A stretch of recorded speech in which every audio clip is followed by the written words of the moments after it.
Hi everybody, this is Gail, and I am recording a new video for you. I found out over the weekend, Sunday, actually I was out fishing when we got kind of out of the mountains and I got a message from a student, and that's when it all came together to my slow brain that they had kind of redesigned this class. I've taught it once before and I had everything recorded and templates made, and that's not going to be helpful, it looks like, this time around. We're going to start over. So I had told you before that there wasn't an assignment due in week one, and that was true. And with this new design, it looks like there is one due. So what I'm doing is postponing that to week two. I need a little help from you guys to do that. How the grading system works is you have to have something in the Dropbox, or you're going to get some late notices, and I can't do anything to reassign the date unless there's something in there. So the first thing I'd like for you guys to do when you watch this video is just take a Word document. You can't turn on a blank one, just write your name on it and put it in the Dropbox for week one assignment. And that way I'll have something to work with and I can actually go in and postpone the assignment, or at least I could in LoudCloud. This is also a new learning system, Halo. So we're figuring that out too. But if you put something in the Dropbox, I will figure out how to postpone the date on it. Or reassign it. So if you would do that for me, that would be very helpful. When doing this and putting off your first week's assignment to the second week, unfortunately that makes two assignments due next week, Wednesday by midnight. But the good news is you'll have extra time to do it. And I'll do as much as I can to help you with that assignment. So I have the first one up on screen here, and it's a little wonky because they give you two attachments here. And the first one is an Excel database, which I doesn't sound like you use until topic 7. So I'm not really sure why they're throwing out there now, but put it on your desktop and just leave it and we'll use it later. So the next one is actually helpful. And this gives you the scenarios. Now, I opened up the Excel box, so we'll go back and undo that. How about this one? There we go. So this one gives you 3 scenarios, and this is loosely what your paper is about. So it gives you a transitional care, primary care, and community care scenario to tell you kind of what types of facilities those would be. And that's probably about what you would need for that first assignment. So it says to explain the type of validity, sample size, appropriateness of statistics, and generalizability that should be utilized in order to ensure a valid research study is conducted. So it doesn't here say to use that Excel spreadsheet for any type of analysis of this. What I'd like for you to do, since it's a little unclear, is just in general, I would like for you to talk about what types of validity there are, why it matters, why your sample size study matters. For example, if when they did the COVID research, if their sample size was N equals 6 students, we just use this class to study the vaccines and test them for effectiveness and safety, and then we put that out there to the FDA to approve, we would not get approved, right? You need a robust sample size, especially in pharmaceutical studies, to get those passed. You need enough people to show that this is going to work, because we know that people are so different that we need a few different types in there to show that this is safe for the majority of people and that it is going to be effective for the majority of the people. Appropriateness of statistics, generalizability, meaning that this COVID research that I did with these 100,000 people in my study can pretty much be generalized to the general public, because we had enough of a mix in there. We had this percentage of Caucasians, this percentage of Latinos, this percentage of Native Americans, this percentage of African Americans and Asians, and that's about the same percentage that is the cross section of the United States. We studied all of these people, and so we believe we can generalize to the general public of the U.S. that this vaccine is safe. So that's what we're talking about. If it helps you to use an example like that when you're writing, it's fine. It always helps me as to use a little bit of an example. And if you want to, you can use one of those primary care, transitional care type of scenarios as your example as you're talking about these. Then describe why it's important for your area of study. So as you choose one of those areas, transitional care, primary care, community care, why it's important to have evidence-based research and quality improvement initiatives in these type of facilities. Okay.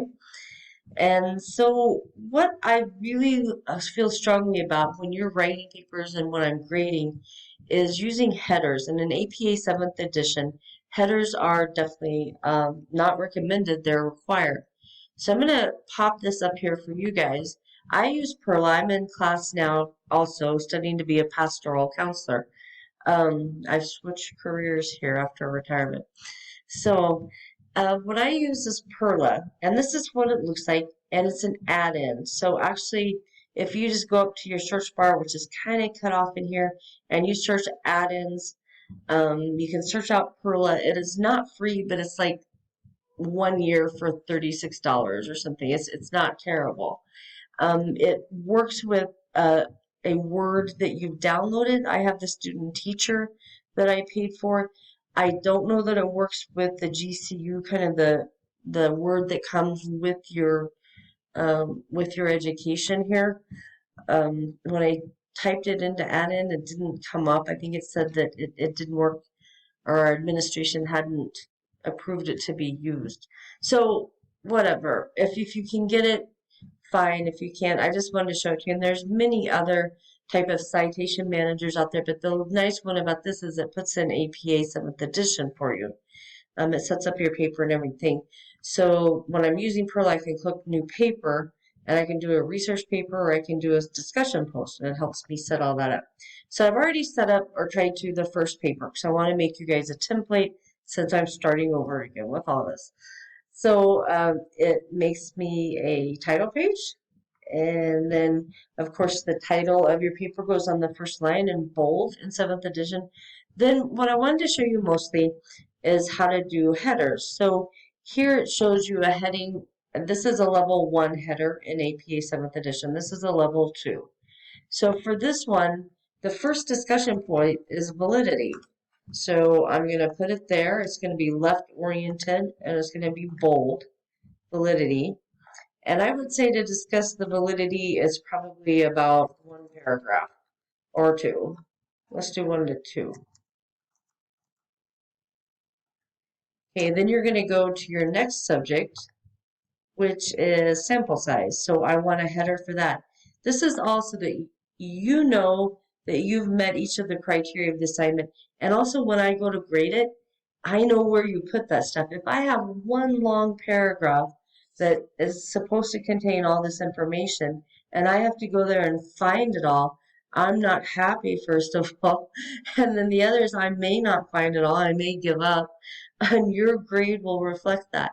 So make it easy for your reader. And for right now, I'm your main reader, right? So the next one is I'm going to do sample size as my next header and throw it over there like that. Okay, you guys are getting this. And for sample size, I think you guys can do this in about 1 paragraph, why it matters. Using your text, using any outside resources, scholarly resources only, please, within the last 10 years is your rule of thumb. And then, of course, your reference page goes on a separate piece of paper down at the bottom. And I haven't created any references yet. Let me scoot this over here so you can see the whole thing. So as I add references, it'll create a reference page for me. And I'm studying pastoral counseling with an addiction counseling specialty. So that's kind of what my library contains here. That's why it's a little weird. But I'm going to add some things that I've used before. And I'm just going to add some random stuff so you guys can see some APA examples here. And then I'm going to be finished with that, and it's going to set up my reference page for me. If I can move my picture out of the way. There we go. So, finished. Come on. And there's my reference page. It's magical. Look at that. I do go in and check though, because sometimes it maybe doesn't capitalize the right words. You know, in APA, when you're putting the title of the article, only the first letter is capitalized, or like this, after any punctuation, Iraq, and then you would capitalize the next one, or proper nouns, things like that. So I go back and check all that and make sure that it's all intact. And you can rate your paper from there using those headers, which are so important, and they really do get you a better grade with me if you use them. And also, you know that you've addressed all the criteria. So that's pretty much how I set that up. I wanted to show you guys also how this helps you create a new reference. So if I had a scholarly article that I had found, and I know let me look one up here. I'm going to look up a scholarly article. Not in GCU Library, but kind of how I do a shotgun method of finding. I'm going to do something on COVID, vaccinations, passport, scholarly.